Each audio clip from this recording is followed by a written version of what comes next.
Day to day news Bharat में मैं साक्षी चौहान। हमारा चैनल आपसे वादा करता है कि पूरी निष्पक्षता के साथ पत्रकारिता करेंगे। हमारा कोई पत्रकार किसी से कोई उपहार या विज्ञापन स्वीकार नहीं करेगा और ना ही किसी को ब्लैकमेल करेगा। हम समाज के दबे कुचले लोगों की आवाज़ बनेंगे।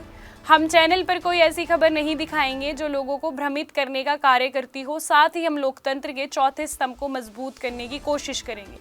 चलिए बात कर लेते हैं अंबाला की। अंबाला की सड़कें अब जल्द ही बेसहारा गोवंश से मुक्त होने वाली है।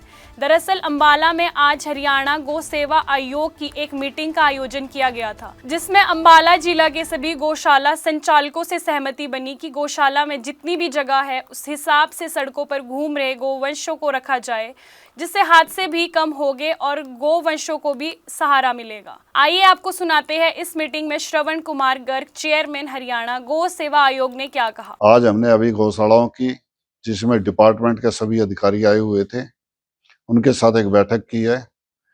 हरियाणा के अंदर हमने एक अभियान लिया हुआ है, बेसहारा गौवंश मुक्त हरियाणा, और देश का पहला राज्य ऐसा हो जिसकी सड़क पे गौवंश बेसहारा रूप से ना रहे। उसके लिए मैं पहले 5 जिलों में मीटिंग कर चुका हूँ, 6ठे जिले में आज की है और 2 जिलों में भी आज और है। तो हम इसके लिए गौशालाओं से सहमति ले रहे हैं कि भाई सड़क पे जो गायें हैं, नंदी हैं, बछड़े हैं, बैल हैं, उनको अपनी गौशालाओं में आप लें, जितना आप ले सकते हैं। तो मैंने गौशालाओं से एक सहमति ली है। उत्साहवर्धक माहौल है। पहले भी गौशालाओं ने ली हैं सड़क की गायें, अब भी आगे ले रही हैं जितनी उनकी कैपेसिटी है। नई गौशालाओं का निर्माण भी हम करवा रहे हैं, वो भी हरियाणा में काफ़ी बड़ी हैं।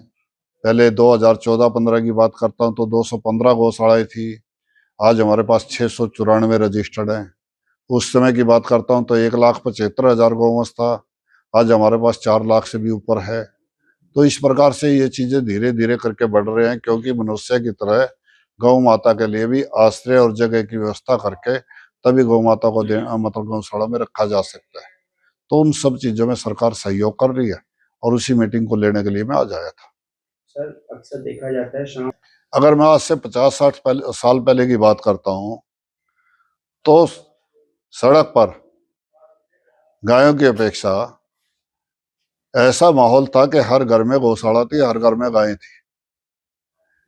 परंतु हम आधुनिकता दौड़ में हमने बछड़ों को सड़क पे छोड़ दिया पहले, फिर बैलों और गायों को छोड़ दिया, और छोड़ने का परिणाम ये आया कि घर घर में तो गौशाला की अपेक्षा गांव में भी गौशाला नहीं रही। हरियाणा में केवल 10% गांव में गौशाला आज हैं।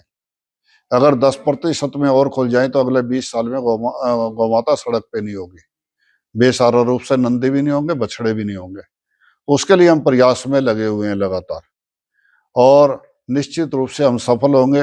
अगर अंबाला की बात करता हूं मैं, अगर अंबाला में 3-4 साल पहले की बात देखोगे और आज की बात देखोगे तो बहुत फर्क आया है। गौशाला भी काफी बड़ी है, गौशाला में व्यवस्था गौ भगत अच्छी कर रहे हैं, डिपार्टमेंट का भी सहयोग मिल रहा है। तो ये चीजें करते हुए एक दिन में होने वाला काम नहीं है, परंतु निश्चित रूप से हमने 31 मार्च की डेडलाइन रखी है कि उस समय एक ऐसा समय होगा कि हरियाणा की सड़क पे बेसहारा गौवंश नहीं होगा। सख्त कदम यही है कि जब तक बेसहारा रूप से गौवंश सड़क पर है,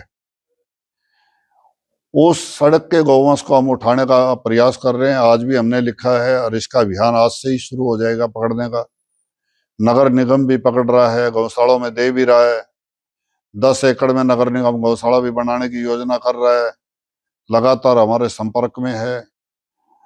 तो निश्चित रूप से बड़ी समस्या थी, हल कर लेंगे, और निगम जहां ढिलाई करेगा सरकार अपना काम करेगी, उसको ढिलाई को होने नहीं देगा, आगे बढ़ा लेंगे, कोई दिक्कत नहीं आएगी। हाँ, हरियाणा सरकार जो है गायों के प्रति बड़ी संवेदन है। देश के अंदर भी देश के प्रधानमंत्री नरेंद्र मोदी जी के नेतृत्व में गौ माता के लिए बहुत कुछ किया है, बहुत करने की योजनाएं चल रही है। हरियाणा की बात करूं तो हरियाणा के अंदर प्रति गौवंश के हिसाब से 10 रुपया बच्चे के लिए, 20 रुपये गाय के लिए, 25 रुपये नंदी के लिए प्रतिदिन शुरू हो गया है।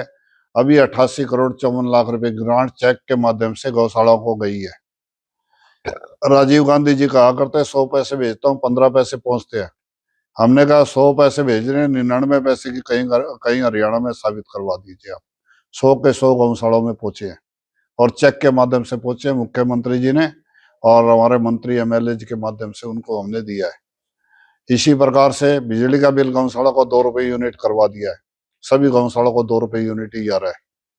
इसी प्रकार से रजिस्ट्री खर्चा गौशाला का 0 कर दिया। कोई दान में जमीन मिलती है तो रजिस्ट्री खर्चा कोई नहीं लगेगा, प्रॉपर्टी टैक्स नहीं लगेगा, सीएलयू लेने की जरूरत नहीं है। इसके अलावा मनरेगा से गौशाला को जुड़वा दिया। 330 गौशालों में सोलर प्लांट लगवा दिए। बाकी की योजना हमारी जल्दी ही चल रही है। गोबर गैस प्लांट गौशालों में लगाने की हमारी योजनाएं चल रही हैं। इसी प्रकार से गौशालाओं के लिए हमने नस्ल सुधार कार्यक्रम पे बहुत ज्यादा जोर भविष्य में दे रहे हैं कि नस्ल और फसल दोनों बचे। जैविक खाद पे जोर दे रहे हैं। तो ये चीजें धीरे धीरे करके हम आगे बढ़ाएंगे और निश्चित रूप से गौ माँ है, माँ देने वाली है, माँ कभी लेती नहीं, और गौ माता को गौ माता का ही सम्मान दिलाएंगे, कचरे के ढेर पे चढ़ने नहीं देंगे। प्रशासन के इस कदम से आवारा पशुओं को सहारा मिलेगा, साथ ही इससे हादसे भी कम होंगे।